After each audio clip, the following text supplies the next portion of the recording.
और वो काल जमन जो है ना सामने आया और जैसे धनुष पर तीर चढ़ाया तो भगवान डर के मारे भाग खड़े हुए। काल जमन सोचा लो खोदे पहाड़ निकले चुहिया, हम तो सोचे थे ये बड़ा बलशाली है तो एक नंबर का डरपोक है, चलो इसको पकड़ के पिंजरा में बंद करेंगे, बचवा सब खेलेगा ताली बजा के।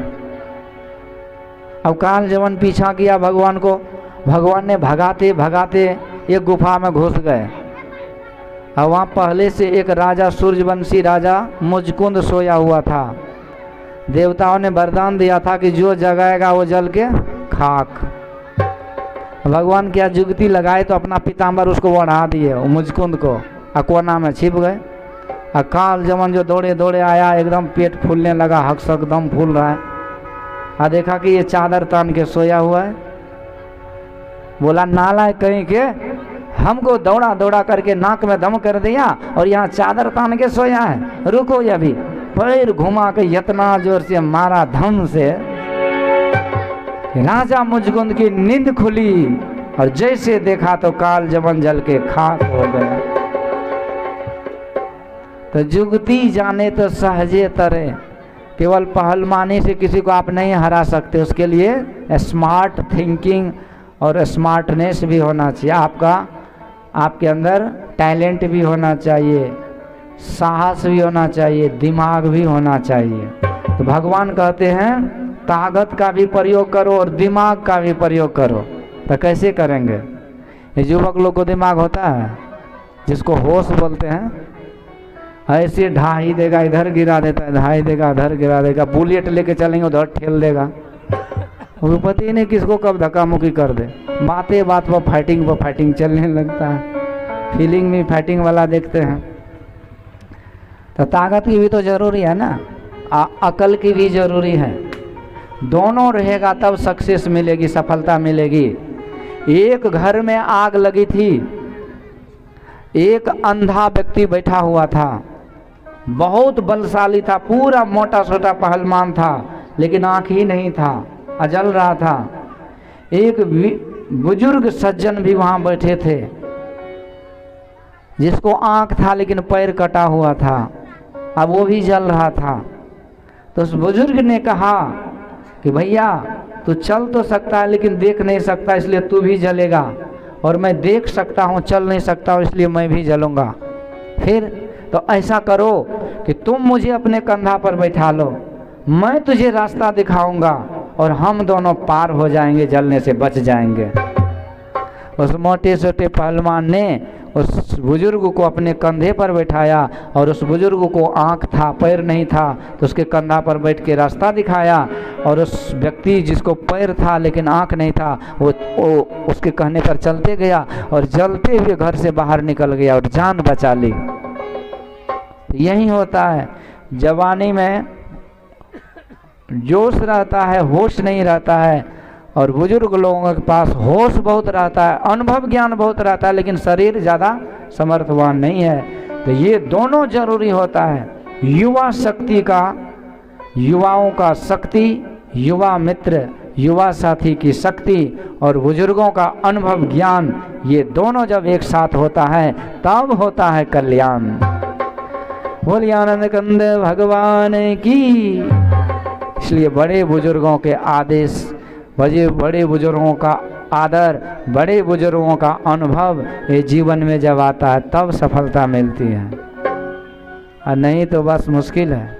देखिए भीम थे, भीमसेन, उसके गदा का प्रहार के सामने कोई टिक नहीं सकता था। अर्जुन के गांडीव के टंकार से कांपते थे लोग, और नकुल सहदेव ये भी बड़े भारी योद्धा थे, लेकिन सब शक्ति तो थी, लेकिन एक आदेश जब होता था युधिष्ठिर महाराज का कि शांत हो जा, तो सब शांत हो जाते थे। तो यही है युधिष्ठिर महाराज, धर्म है तो धर्म पे चलना है, और तब धर्म के युक्त होकर के बल का प्रयोग करना है, अधर्म के काम में बल का प्रयोग नहीं। तो वहीं बड़े बुजुर्ग धर्म के रूप होते हैं, और हम लोग के पास तक शक्ति है, ताकत है, लेकिन अनुभव की कमी है। तो ये दोनों जरूरी होती है। तो यही भगवान ने दोनों प्रयोग किया, एक बल का भी और बुद्धि का भी। ऐसा बुद्धि का प्रयोग किया कि कालजमन को बिना कुछ किए ही वो साफ हो गया। और उसी समय राजा मुचकुंद की आँख खुली, भगवान को देखा, हाथ जोड़ के प्रणाम किए, स्तुति किए। भगवान कहते कितना सोओगे, जाओ भक्ति भजन करो, कल्याण करो। मही पर सोई के सोई रहियो, जननी संग सोई के बाल कहायो। अब तो लगियो त्रिया संग सोवन, सारी उम्र तुम सोए गवायो। क्षीर समुद्र के सोवन हारा, उनसे नहीं तुम नेह लगायो। सोवत सोवत सोई रहियो, अब चिता पर सोवन को दिन आयो। जागो रे जिन जागना, अब जागन की बारी। अब फिर क्या जागे नानका, जब सोवे पाँव पसारे। फिर क्या जगोगे। राजा मुचकुंद को नींद खुल गई, क्योंकि देवता से वरदान लिया था कि मुझे सोने का वरदान दो। तो देवता ने कहा जाइए महाराज, निश्चिंत होकर के सोइए, और जो जगाएगा वो जल के खाक हो जाएगा। तो वहीं आज वो कालजमन कहाँ से वाला है भले आया, जगा दिया और जल गया। और भगवान ने ऐसा किया। इस तरह से यहाँ जरासंध जो है ना, वो भी सत्संग में आ गया था।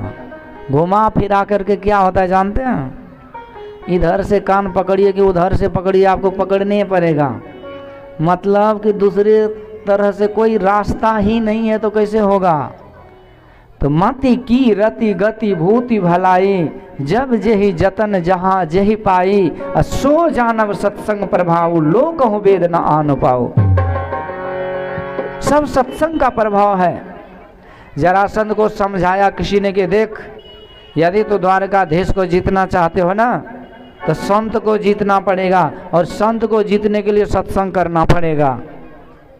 तब जाकर के जरासंध सत्संग के संत को भंडारा का निमंत्रण दे दिए। महाराज हमारे यहाँ भंडारा, भात दाल तरकारी, हलवा पूड़ी, दही चूड़ा।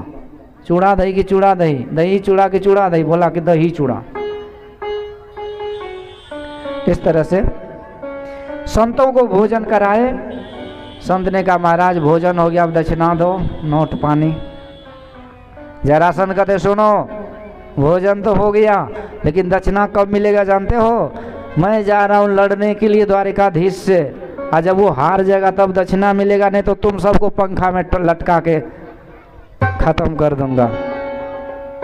अब तो जो महाराज ये सब खाए थे ना, पेट में पूरी गुड़गुड़ी करने लगा।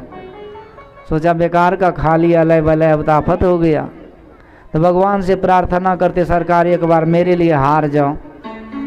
तो भगवान तो भक्त के वश में हार भी जाते हैं। इस बार जरासंध का आक्रमण हुआ, और भगवान ने उसके पहले ही समुद्र के अंदर द्वारिकापुरी बना लिए थे, और मथुरा से सारे अपने मथुरावासी को द्वारिका में स्थापित कर दिए थे। और जरासंध के आक्रमण का सामना करते करते भगवान एक संकर्षण नामक पर्वत पे चढ़ गए, और चारों तरफ से जरासंध ने सैनिकों से घेर लिया। बोला कि अब आ गया ऊँट पहाड़ के नीचे, अब कहाँ जाएगा। आग लगा दिए पहाड़ पे, पर्वत पे, और एकदम ढोल नगाड़ा बजाते हुए बैंड पार्टी डीजे घर चले गए कि चलो अब वो मर गया होगा, जल गया होगा। तो मगध देश यहीं बिहार वो राजधानी था जरासंध का। तो अब यहाँ संत महात्मा को मुँह मांगा, दक्षिणा दे करके विदा किए, और यही आंख में धूल झोंक करके भगवान चोटी पर से छलांग लगा के समुद्र में गए, और तैरते तैरते अपने द्वारिका में आके बैठ गए। द्वारिकाधीश भगवान की।